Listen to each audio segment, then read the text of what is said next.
Hey guys, இந்த 2 தேங்காயில் சுத்தமான தேங்காய் எண்ணெய் எடுத்துடலாமா?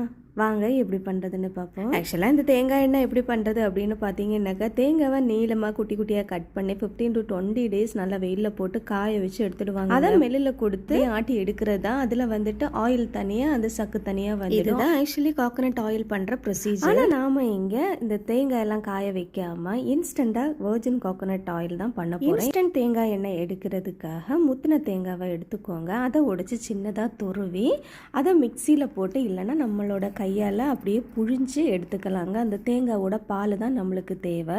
கொஞ்சமாக வேணும்னா தண்ணியை போட்டு அப்படியே அரைச்சதுக்கு அப்புறம் ஃபில்டர் போட்டு எடுத்துக்கோங்க. அதை ஸ்டவ்வில் ஒரு அடி கனமான பாத்திரத்தில் ஊற்றி பாயில் பண்ணிக்கலாம். பார்த்தீங்களா, பாயில் ஆகும்போது இந்த மாதிரி பபிள்ஸாக வருங்க. தள்ளி நின்று கிளறிக்கும். இதுவே சுண்டி வரணுங்க. சுண்டி வர்ற வரைக்கும் நம்ம வெயிட் பண்ணிடணும். பார்த்தீங்களா, சுண்டி ஆயில் தனியாக வந்துச்சு. ஆயிலில் தண்ணியோட அம்சம் இருக்கான்னு தெரியறதுக்கு இந்த மாதிரி ஒரு பேப்பர் சுருட்டி எடுத்துக்கோங்க. அதை ஆயிலில் டிப் பண்ணி தீயில எரியும் போது புட்டு புட்டுன்னு சவுண்டு வந்துச்சு அப்படின்னாக்கா ஆயிலில் தண்ணியோட அம்சம் இருக்குது அப்படின்னு அர்த்தங்க.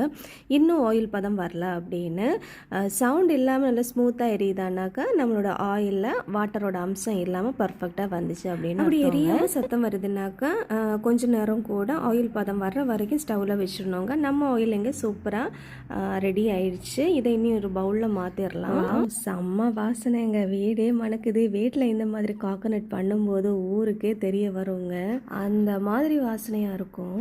பாத்தீங்களா, 2 கோகனட்ல இந்த அளவுக்கு கோகனட் ஆயில் நம்மளுக்கு கிடைச்சிருக்கு. Instant virgin coconut oil. ஃபைனலா பாத்தீங்கன்னா ஆயிலோட கீழே பாத்திரத்துல அடைஞ்சிருக்கிற அந்த சக்கு இருக்கு இல்லைங்களா, அதுல நம்ம தேங்காய் பால் எடுத்ததுக்கு அப்புறமா இருக்கிற தேங்காவை ஒரு 2-3 டேபிள் ஸ்பூன் அளவுக்கு போட்டு கிளறி அதை சாப்பிட்டு பாருங்க. சூப்பர் டேஸ்டா இருக்குங்க.